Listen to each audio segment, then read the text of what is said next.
Welcome to my channel. প্রিয় বন্ধু, এই ভিডিওটি আপনার চিন্তাধারাকে বদলে দিতে পারে। যদি কখনো মনে হয় তুমি মূল্যহীন, যদি জীবনের চ্যালেঞ্জগুলো তোমাকে কষ্ট দেয়, তাহলে এই গল্পটি আপনার জীবনকে অনুপ্রাণিত করবে।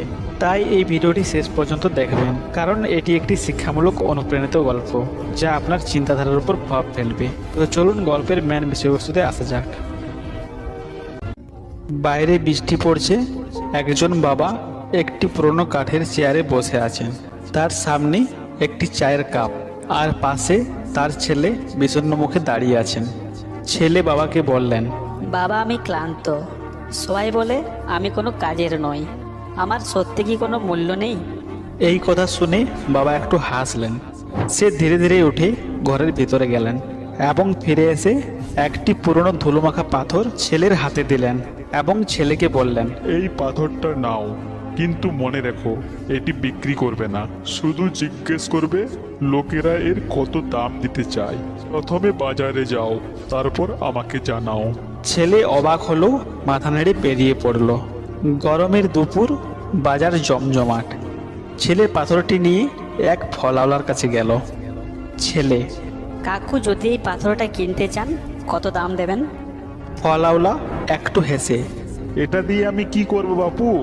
বড় জোর 10 টাকা দিতে পারি। ছেলে হতাশ হলো, কিন্তু কিছু বলল না। সে ফিরে গেল বাবার কাছে।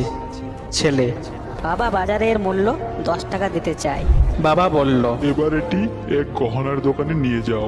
ছেলে বাবার কথা মতো একটি গহনার দোকানে গিয়ে পাথরটি দেখালো। বৃদ্ধ জহরি চোখ বড় বড় করে তাকালেন, তারপর উৎসাহ নিয়ে বললেন, বাছা, তুমি কি জানো এটা কি? এটা দুর্লভ এক রত্ন। আমি এর মূল্য 50,000 টাকা দিতে পারি। ছেলে হতবাক। এতক্ষণ যে পাথরটাকে মূল্যহীন ভাবছিল, সেটার এত দাম! সে আর দেরি না করে বাবার কাছে ছুট দিল। ছেলে বলে, বাবা, এটা 50,000 টাকার পাথর। বাবা বলে, এবার শহরের সবচেয়ে বড় নিলাম ঘরে যাও। নিলাম ঘরে জমায়েত বড় বড় ব্যবসায়ী সংগ্রাহকরা। ছেলে যখন পাথরটা দেখালো, তখন এক ব্যক্তি চিৎকার করে বলে উঠল, এটা এক বিরল পাথর। 10 লক্ষ টাকা থেকে এর নিলাম শুরু করা হোক। একজন বলল। 15 লক্ষ। অন্যজন বলল 20 লক্ষ। এইভাবে দাম বেড়ে যেতেই চলল। ছেলের চোখ বিস্ময়ে বড় হয়ে গেল। সে দ্রুত বাড়ি ফিরল। বাবা তখনও চুপচাপ বসে আছেন, যেন সব আগে থেকেই জানতেন। ছেলে, বাবা, এটা 20 লক্ষ টাকার পাথর। বাবা শান্তভাবে ছেলের কাঁধে হাত রাখলেন এবং বললেন, দেখলে ছেলে, একই জিনিসের মূল্য নির্ভর করে কে এটাকে কিভাবে দেখে। বাজারের লোকেরা যেটাকে মূল্যহীন মনে করলো, কিন্তু যারা এর আসল পরিচয় জানে, তারা আবার এটাকে লক্ষ টাকায় কিনতে চায়। ছেলে, তাহলে মানুষেরও কি একই অবস্থা? বাবা, একদম। যদি তুমি এমন পরিবেশে থাকো যেখানে কেউ তোমার মূল্য বোঝে না, তবে তারা তোমাকে অবহেলা করবে। কিন্তু সঠিক জায়গায় গেলে তোমার মূল্য আকাশচুম্বী হবে।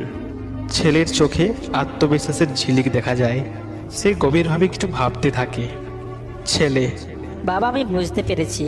আমি যদি এমন মানুষদের মাঝে থাকি যারা আমার মূল্য বোঝে না, তাহলে তারা আমাকে অবহেলা করবে।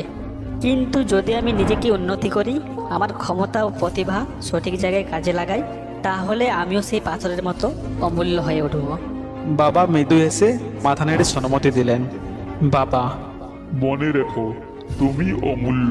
শুধু তোমার আসল জায়গাটা খুঁজে বের করো, আর কখনোই নিজেকে মূল্যহীন মনে করো না। ছেলের চোখ জলজল করতে থাকে। সে আগের মতো হীনমন্যতায় আর ভুগছে না। গল্পটি শুধুমাত্র একটি সাধারণ কাহিনী নয়, এটি আমাদের জীবনের এক গুরুত্বপূর্ণ শিক্ষা দেয়। গল্পের শুরুতে ছেলেটি হতাশ। সে নিজের মূল্য নিয়ে সন্দিহান, কারণ সমাজের কিছু মানুষ তাকে অবহেলা করে। বাস্তবে আমাদের অনেকেই এমন অনুভব করি।